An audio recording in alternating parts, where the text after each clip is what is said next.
So good evening students. Today we will see the current affairs analysis dated from 9th December to 11th December 2023. The first article related to the Eastern Zonal Council.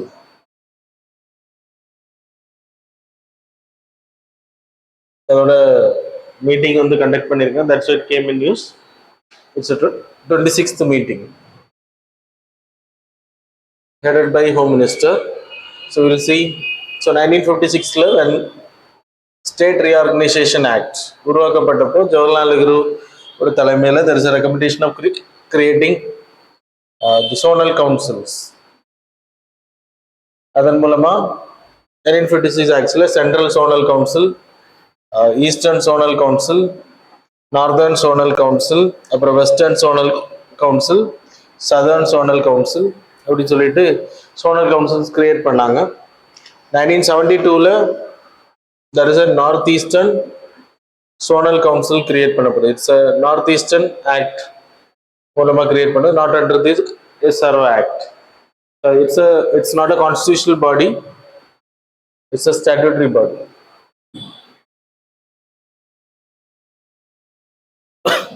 இதோட importance என்ன அப்படின்னா, மாநிலங்கள் வந்து மொழி வாரியா பிரிக்கப்படுது. And then நிறைய bifurcation ஆகும்போது regionalism, லிங்குவிஸ்டிசம், regionalism, அப்புறம் divide like இன ரீதியா கம்யூனலிசம் ரிலேட்டட் ப்ராப்ளம்ஸ் அக்கர் ஆகுது அப்படின்னா அதை தடுக்கிறதுக்காக, பர்டிகுலரிசம், ஒரு particular community there is a demanding of secessionist move, இதை தடுக்கிறதுக்காக வரக்கூடிய ப்ராப்ளத்தை ஓவர் கம் பண்ணுறதுக்காக இட் வாஸ் மேட். சரியா? ஸோ இதோட 26th மீட்டிங் கண்டக்ட் பண்ணியிருக்காங்க. இதில் ஹெட் யார் அப்படின்னா ஹோம் மினிஸ்டர், சேர்பர்சன் வந்து home minister, then vice chairperson வந்துட்டு அந்த இப்போ ஈஸ்டர்ன் சோனல் அப்படின்னா அதில் இருக்கக்கூடிய சீஃப் மினிஸ்டர்ஸில் யாராவது ஒரு ரொட்டேட்டிங் கேட்டகரியில் வரும், 1 year tenure chief ministers of the concerned area zonal. அப்புறம் மெம்பர்ஸ் எழுதுனா CMs of the eastern zonal area, then 2 ministers nominated by the governor of the concerned states. அப்புறம் யூனியன் டெரிட்டரி இருந்துச்சு அப்படின்னா அங்கேயே 2 members வருவாங்க nominated.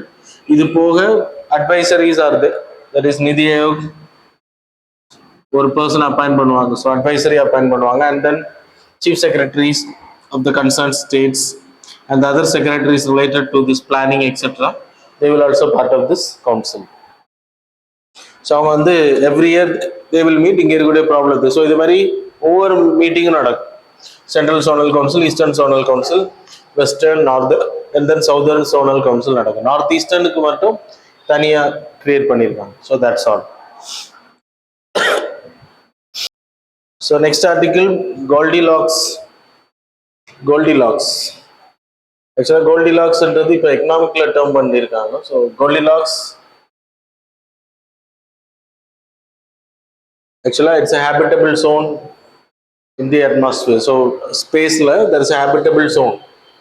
So in the areas la Goldilocks zone அப்படினு சொல்லுவாங்க. So Goldilocks ன்றது it's a term where the people will prefer not extreme and then not low.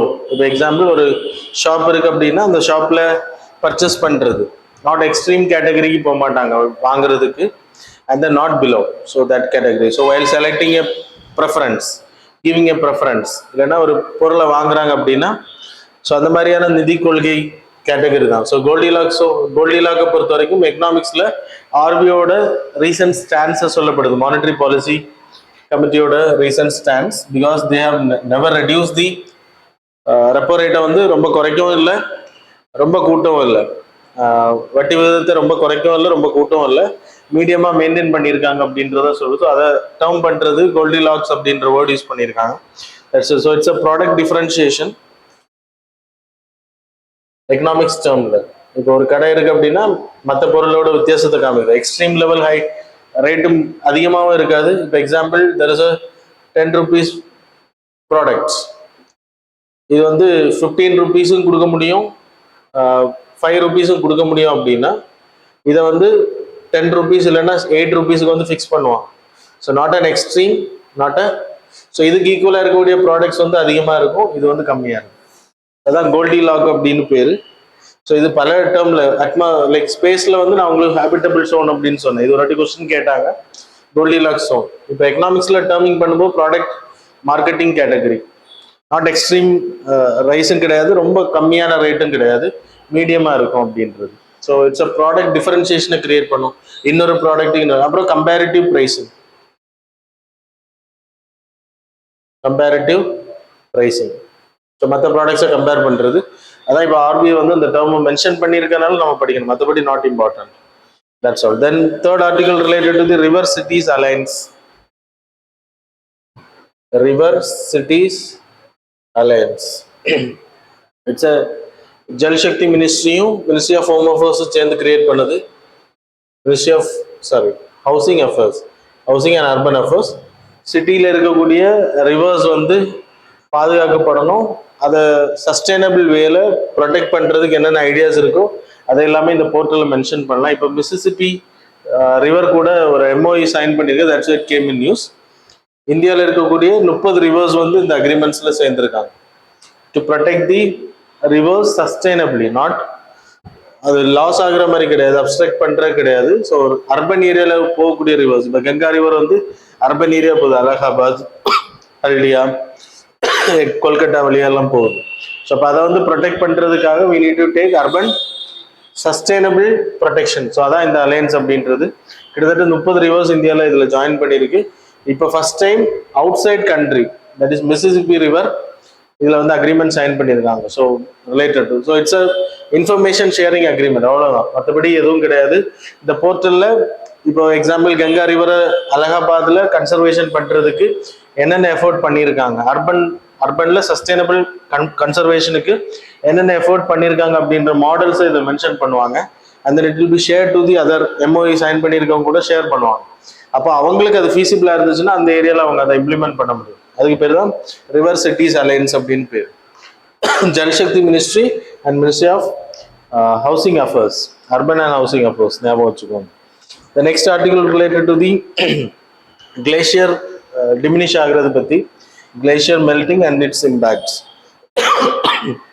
2011-2020க்கான world meteorological ஆர்கனைசேஷனோட global climate அப்படின்ற ஒரு ரிப்போர்ட் ரிலீஸ் பண்ணப்பட்டிருக்கு. அதில் என்ன அப்படின்னா, கிளேஷியர்ஸ் வந்து தின்னிங் ஆகிட்டு இருக்கு. அதுக்கான ரீசன்ஸ் வந்து greenhouse gas emission. So show the display the chart. Okay, people can see here temperature trends அதிகமாகிறதுக்கு கிரீன் ஹவுஸ் கேஸ், அதில் கார்பன் டை ஆக்சைடோட contribution 413 parts per million. So அது வந்து 2020யோட ரேட்டு. அது மாதிரி எக்ஸ்ட்ரீம் வெதர் ஈவெண்ட்ஸ், அது ecosystem, agriculture and human population அதிகமாக இம்பாக்ட் பண்ணுறத சொல்கிறாங்க. அப்புறம் oceanic warming and acidification, ocean வந்து 90% ஓஷன் வார்ம் ஸ்டோரேஜ் ஏரியாவை அது ஆக்ட் ஆகுது அப்படின்றது சொல்லப்படுது. அக்குமுலேஷன் ஆஃப் ஹீட், அப்புறம் மெரைன் ஹீட் வேவ்ஸ் அதிகமாக இருக்குது. அப்புறம் like there is a rise in the sea level, heat waves rise ஆகும்போது உங்களுக்கு ஆட்டோமேட்டிக்காக உங்களுக்கு சீ வேவ்ஸ் வந்து ஓஷனிக் கரண்ட்ஸ் வந்து கிளேஷியர்ஸை போய் மீட் பண்ணும், கிளேஷியர்ஸை தொடும். அப்போ கிளேஷியர்ஸ் வந்து மெல்ட் ஆக ஆரம்பிக்கும். That's a main reason.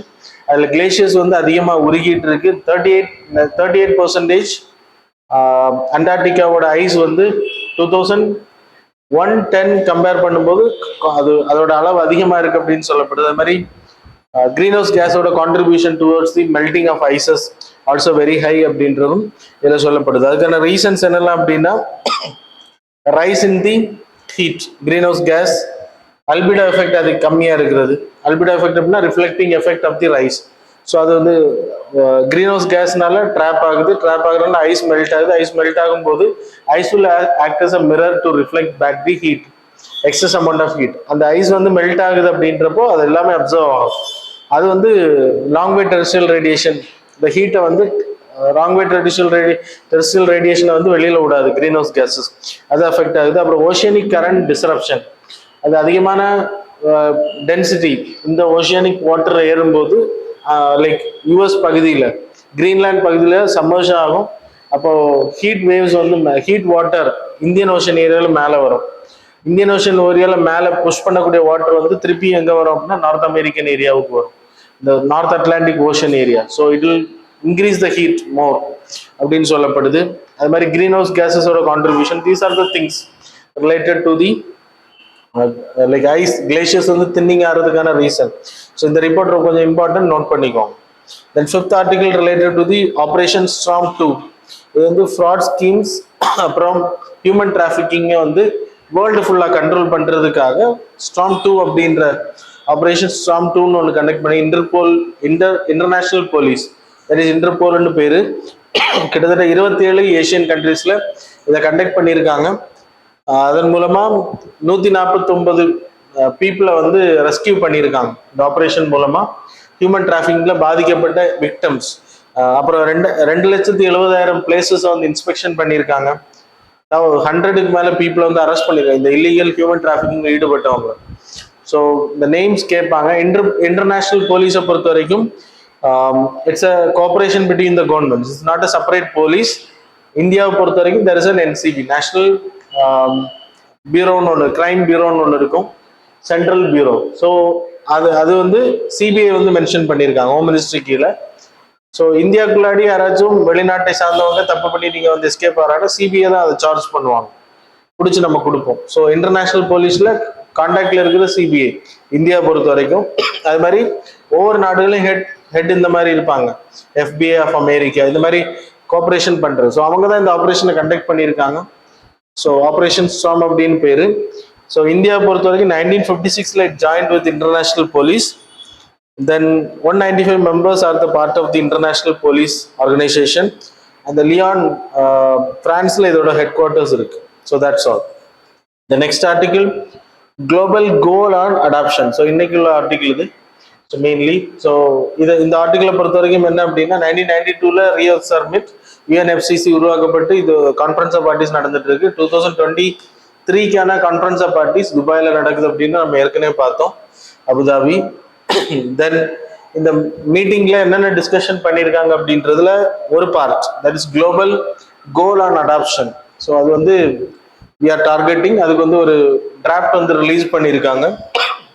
So it is important for your examination. Reducing the climate by 1.5 degree Celsius, அதை வந்து ஸ்டாப் பண்ணுறது, greenhouse gas emissions control பண்ணுறது மூலமாக. அப்புறம் இன்டியூஸ்ட் வாட்டர் ஸ்கேர்சிட்டியை வந்து தடுக்கிறது, human induced climate change induced water scarcity வராமல். ஸோ அதுக்கு வாட்டர் கன்சர்வேஷன் பண்ணணும். அப்புறம் making food and agriculture climate resilience. So இன்னைக்கு இருக்கக்கூடிய அக்ரிகல்ச்சரல் ப்ராக்டிஸாக இருக்கட்டும், இன்னைக்கு இருக்கக்கூடிய food like food cultivation, agriculture practice, அப்புறம் அந்த ஹைபிரிட் வெரைட்டி இல்லாமல் இருக்கக்கூடியது, water resistant drought resistant and water flood prone, இது கேட்டகரியில் கண்ட்ரோல் பண்ணுற மாதிரி இருக்காது. அது மாதிரி உங்களுக்கு நார்மலாக வாட்டர் வந்து ஃப்ளட் வந்து அதிகமாக இருந்துச்சு அப்படின்னா அந்த கிராப்ஸ் எல்லாமே அழிஞ்சு போகும். அது மாதிரி ட்ராட்ஸ் சில ஏரியாஸில் ட்ராட்ஸ் அதிகமாக இருக்கும், அங்கே ட்ராட் ரெசிஸ்டன்ட் கிராப்பாக இருக்காது. அதுக்கு வந்து ஹைபிரிட் சேஞ்சஸ் பண்ணுறது, ப்ளஸ் அதிகமான ஊட்டச்சத்து கொடுக்கக்கூடிய, அது மாதிரி வாட்டர் டிப்ளீஷன் கம்மியாக வாட்டர் அதிகமாக யூஸ் பண்ணக்கூடிய கிராப்ஸை குறைக்கிறது. மில்லட்ஸ் போன்ற கிராப்ஸ் வாட்டர் கன்சர்வேஷன் பண்ணக்கூடிய கிராப்ஸ், அது மாதிரி அதிகமான வாட்டர் எடுத்துக்காது, சர்வே பண்ணணும் ட்ராட் சிச்சுவேஷன்லேயும். அதான் கிளைமேட் ரெசிலியன்ட் அக்ரிகல்ச்சரல் ப்ராக்டிஸ். அது மாதிரி strengthening resilience against climate related health impacts. So இப்போ அதிகமான ட்ராட்ஸ் இருக்குது, மழை இல்லை அப்படின்னா, ரொம்ப மழை இருக்கும், ரொம்ப வெயில் அதிகமாக இருந்துச்சுன்னா மஸ்கிட்டோ மலேரியாஸ் அதிகமாக ஸ்ப்ரெட் ஆகும். அது மாதிரி காட்டுத்தீகள் அதிகமாக ஸ்ப்ரெட் ஆகும், இல்லைன்னா சூனாட்டிக் டிசீசஸ் இதன் மூலமாக ஸ்ப்ரெட் ஆகும். காடுகளில் அதிகமாக லைக் ஃபாரஸ்ட் ஃபயர் ஆகும்போது அங்கே இருக்கக்கூடிய உயிரினங்கள் எல்லாமே பீப்புள் கூட கான்டாக்டில் வர்றதுக்கான வாய்ப்பு. அப்புறம் பீப்புள் வந்து கான்டாக்டில் வரும்போது சூனாட்டிக் டிசீசஸ் அதிகமாக ஸ்ப்ரெட் ஆகும். ஸோ இந்த மாதிரியான இம்பேக்ட். அது மாதிரி ஹீட் ஸ்ட்ரோக் இருக்குது, கிளைமேட்டை டைரக்டாக அஃபெக்ட் ஆகக்கூடியது ஹீட் ஸ்ட்ரோக், அப்புறம் ஃப்ளட்னால வரக்கூடிய இஷ்யூஸ். ஸோ இதெல்லாமே தடுக்கிறதுக்கான மெஷர்ஸ் தான் இந்த டிராஃப்டில் சொல்லப்பட்டிருக்கு. ஸோ இதில் இருக்கு. அப்புறம் ரெக்கமெண்டேஷனில் என்ன பண்ணிடுறாங்கன்னா, இதில் மெம்பராக இருக்கக்கூடிய கண்ட்ரிஸ் எல்லாமே அவங்களோட வல்னரபிலிட்டிஸை வந்து கேல்குலேட் பண்ணி அசஸ் பண்ணிக்கணும், அதை மெட்டிகேட் பண்ணுறதுக்கான மெஷர்ஸை முன்னெடுக்கணும் அப்படின்ற இந்த டிராஃப்டில் சொல்லியிருக்காங்க. ஸோ நாளைக்கு இந்த மீட்டிங் முடியுதுன்னு நினைக்கிறேன் 12ல். So we will see outcome of this conference of parties 28. So that's all about the current affairs. Now we will move on to the MCQs. So question number 1, regarding the Adapt A Heritage Program 2.0, consider the following statement. Statement number 1, the program is a a revamped version of earlier scheme, adapt a heritage scheme launched in 2017. Statement number 2, the program aims to engage private public stakeholders in maintaining, developing and operating heritage sites for sustainable upkeep and improved visitor experience. Statement number 3, corporate entities will take the responsibility for selected monuments as a part of the CSR initiatives under the program. How many of the above pairs are correctly matched? Options are A, only one pair is correct, B, only two pairs are correct, C, all the three pairs are correct, D, none of the above pairs are correct. Question number 2, Mere Gaon, Mere Darar. MGMD, it's a program, is an initiative of which of the following ministries? Options are first one, Ministry of Tourism, second option, Ministry of Rural Development, third, Ministry of Culture, fourth, Ministry of Panchayat Raj. Question number 3, so consider the following statements regarding the Pradhan Mantri Uchitar Shiksha Abhiyan PM Usha scheme. So statement number 1, it is a central sector scheme. Statement number 2, the aims to providing strategic funding to eligible state higher educational institutions. Which are the statements given above?